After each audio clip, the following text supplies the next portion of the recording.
Welcome back, guys, to Phoenix Wright Ace Attorney, where on December 27th we move further away from Christmas as we begin yet another phase of our investigation. What was Mr. Edgeworth talking about? A memory of a crime that I committed, as we cliffhangered you quite severely again. A memory of murder. Do you really think Mr. Edgeworth killed? I don't believe it. Not Edgeworth. Some painful memory has been troubling him recently. But he never takes someone's life. Never! Nick. Yo! How's everyone doing? What'd you think of my performance today? I had him swooning in the aisles, huh, Mayor? Swooning? Me? Oh yes. I do remember feeling faint. Right on! Tell me the truth, it was like love at first sight, right? Right, Nick? Huh? Me?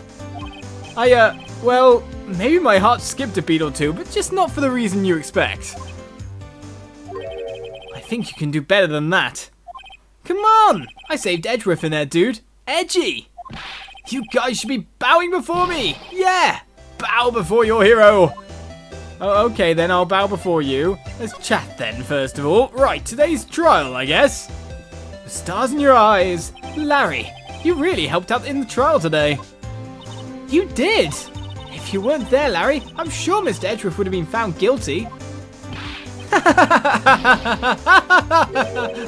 But seriously, Nick, that boat shop caretaker guy is pretty suspicious.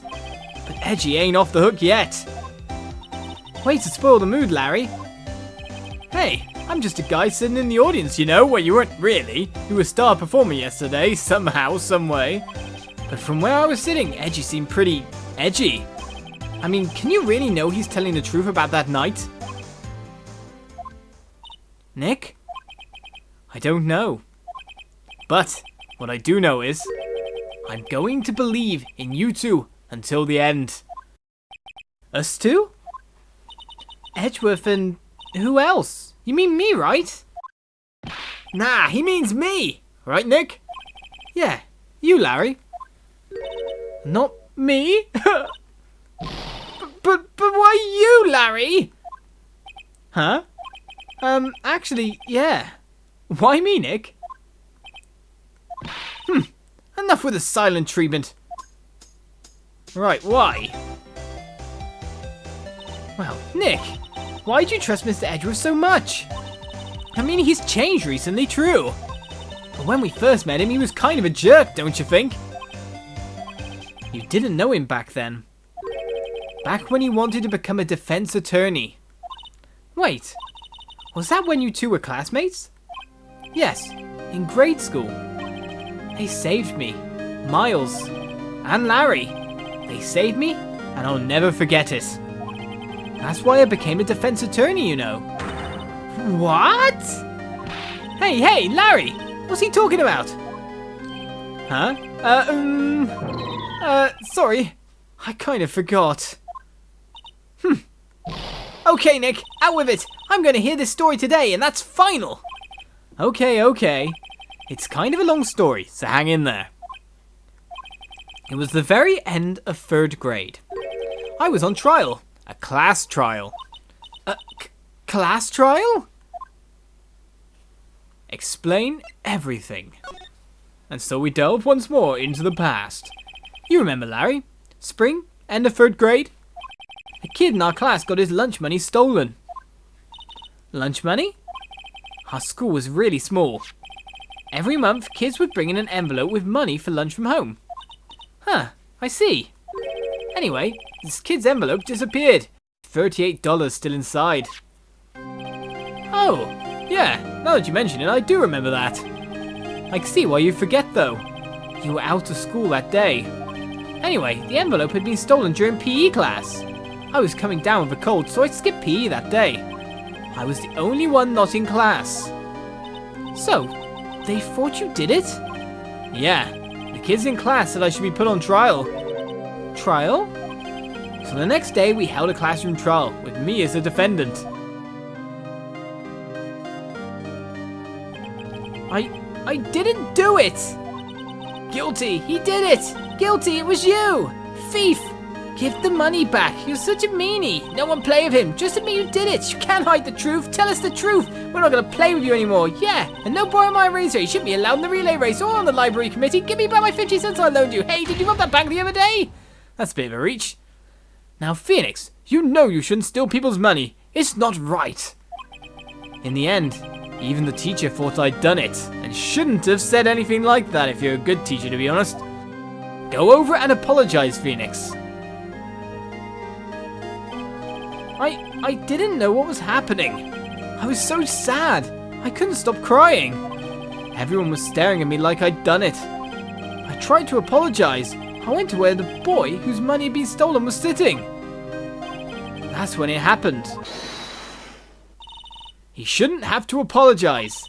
The only thing that belongs in a trial is evidence. Anything else has no place. You should all be ashamed, amateurs. Miles? Dressed in a suit even back then. It wasn't you who stole my money, was it? No. Then you shouldn't apologize. Everyone's been shouting you did it, but no one has any proof. That is why, Your Honor, this boy is innocent. But Miles, it was your money that was stolen. Yeah, he did it. He's the one. We don't need proof. Make him say he's sorry. Why don't you all just shut up? This is always how it is. Everybody ganging up and picking on one person. Just think how he feels. He said he didn't do it, so he didn't do it.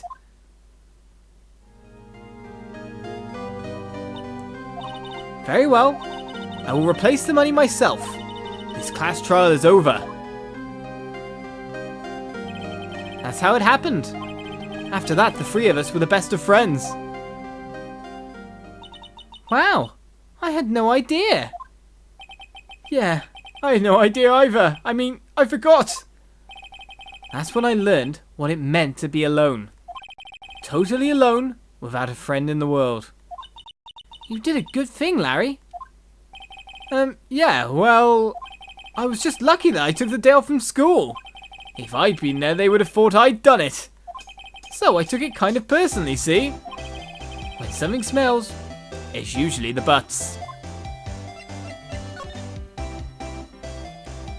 Anyway, Edgeworth and I talked about that class trial. That's when I heard his father was a defense attorney. I remember his eyes would shine when he talked about his father. I'm going to become a defense attorney, just like my father. A famous defense attorney. Then, a few months later, he suddenly transferred to another school. The DL6 incident. Right. I'm not sure, but the transfer probably had to do with his father's death. That's so sad. It was several years later when I heard Edgeworth's name again. There was an article about him in the newspaper. The headline was something like, "Dark Suspicions of the Demon Attorney." Fabricating evidence, manipulating testimonies, covering up facts. The article said he'd do anything to get a guilty verdict. Anything. But why? What happened? I mean, that's not the Edgy I used to know at all. That's what I thought too. I tried to get in touch with him, I don't know how many times. He never replied. I guess he didn't want to see his old friends. I couldn't just drop it though. I wanted to meet him, to learn why he had become who he became. That's when I decided. Wait, you don't mean... That's why? That's why you became a defense attorney? To meet Edgeworth? If I was a defense attorney, I knew he'd have to meet me whether he wanted to or not. In court. Now that's friendship. Edgeworth believed in me, and I believe in him. He's in pain, and no one's on his side. I'm the only one who knows the real Edgeworth. I'm the only one who can help him. Whoa, Nick. So is that why you helped me out for free? Yes. I helped you because I believed in you. Except, I don't remember saying I'd do it for free. Oh, Nick! Nick! Nick! We have to save Mr. Edgeworth if it's the last thing we do, okay? Sure. Right. It very well may be. First, there's that rental boat shop caretaker. We need to find out who or what he is. I settle for who. I guess I can clean out some of this evidence I no longer need. Okay, let's go. What do I no longer need? Well, to be honest, I don't really need the metal detector anymore. Well, I'm not actually sure if I know what was taken away. All that said, however, let's just get on the road, shall we? I'm not quite sure what was taken away, but they mentioned the caretaker first. So let's go there. December 27th, Gourd Lake Park entrance. Anyone here? It's Gumshoe! Hey, pal! Long time no see. Oh, Detective Gumshoe. Close one today, eh? I got so worked up, I snapped my tie in half. What? Sorry about that. No problem, pal. Thanks to you, we know who really did it. You mean the boat shop caretaker? Look, I'll make you a promise. I'll have that scoundrel in my custody by trial time tomorrow. Come what may. It's my duty to you as a police officer. Now I'm off to catch me a criminal. Have fun with that. Detective Gumshoe sure is active today. Oh, one other thing. Eek. No one can go into the woods today. The woods? Where Lotta was camping?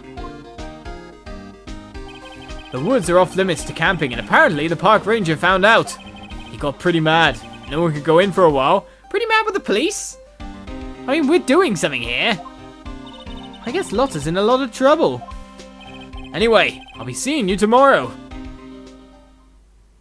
If she wasn't there, we wouldn't have had evidence. Certain bits of evidence that would have helped with Edgeworth. But still, let's head to the Gourd Lake Public Beach. Seeing we can't go to the other place, I'm guessing Larry isn't here either, because why would he be? Huh? The steel eyesore is missing. Eyesore? Looks like the hot dog stand is closed too. I guess Larry's too busy worrying about Mr. Edgeworth to show up for work.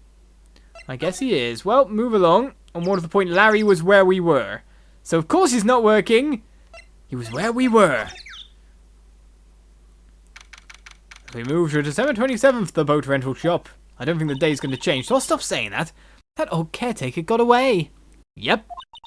I never imagined he might be the real murderer. Ahem. I'd know that clearing of the throat anywhere. Aha, hello, what might you be doing here? Out for a walk, Ah, the days of my youth. Like the scent of fresh lemon. You see. Mr. Grossberg, this is no time for idle reminiscing. Mr. Edgeworth's trial ends tomorrow. That is true, yes. But from what I saw of today's trial, Edgeworth should be fine, right? Well, I'm not so sure about that. Ho-ho! What do you mean by that? Well, I'm not sure. If you find anything out, come by my office at once. I may be able to offer you some assistance. Oh, really? Thanks. Bye. What do you think Mr. Grossberg was doing here anyway? Finally offering to help properly? Who knows? But we know it's been weighing on him all this time, don't we, after all? It doesn't make... well, no, it makes perfect sense that he might want to weigh in on the DL6 incident. Let's head into the caretaker's shack. We know he's not around, but maybe we can find something here. And more to the point, he's not here. Maybe we can open things, if you know what I mean. Nobody's home. Hello, hello, Squawk. Hey, it's Polly. I wonder where your owner's gone, Polly. Hello, hello, Squawk. I can't believe he'd run off and leave his poor parrot to fend for herself. Hello, hello, Squawk. Okay then, that's cool and all, but let's examine the bird poo. Or not. Oh, you actually can examine the bird poo. It doesn't look like he uses kitchen much. You're right. I guess the whole pasta restaurant thing was a lie. What? He thought he was telling the truth? Well, yeah, you wouldn't be able to do it with this here anyway, because that's just unhygienic. Maybe I should take care of Polly, Nick. You probably shouldn't just kidnap her. The police know about her anyway. I'm sure they'll do something. Well, okay. Sorry, Polly. He says I can't take you. Great, now the bird's going to hate me. I don't think the bird's going to hate you, but I'm interested in this. That reminds me, Nick. Polly here knows the number to the safe, right? Yeah, that's right. Polly, what's the number to the safe? 1228. Schmack! Let's open it, Nick. Come on. I'm sure there isn't any money in there. Ah, but it's what we want to know otherwise. But hey, he keeps it locked, right? So there must be something of value in there. I'm not so sure. Okay, Nick, let's see what's in there. I guess there might be a clue or two. The only thing in here is a letter. A letter? Ah, boring! There's no name or signature on this thing. It's handwritten in very precise, clear letters. Get your revenge on Miles Edgeworth. Edgeworth? Nick! Why would Mr. Edgeworth's name be on here? How should I know? I'm going to read the whole thing. Get your revenge on Miles Edgeworth. It also says, this is your last chance. Now is the time to get revenge on the two men who ruined your life. The rest of the letter goes on to describe the murder plot in detail. How to kill Robert Hammond and frame Edgeworth. Calling Edgeworth out to the lake, getting on the boat, firing twice.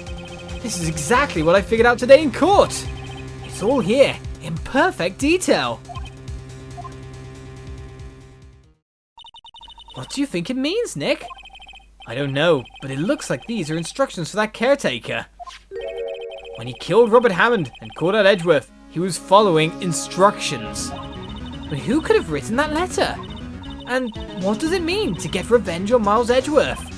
Look, I don't know, okay? But one thing's for certain. This letter is an amazing clue. Indeed it is. Letter from the safe added to the court record. We should call Detective Gumshoe over here to verify it and all, because that's amazing. But to be honest, keeping it hidden from the prosecution and keeping it away from the police, in another sense, is a good idea in this justice system, that's for sure. Right then, let us move on then, or steal his kotatsu. I'm not sure which. Where do I go? To be honest, I think that was all that was interesting here, and no one's really kind of tried to lead me on to somewhere else at this point in time. And we can't go in the woods, so all that we can do is go out. Maybe see Grossberg. We could go down the list. I'm guessing Larry's still at Wright & Co. Law Offices, so let's just follow the list.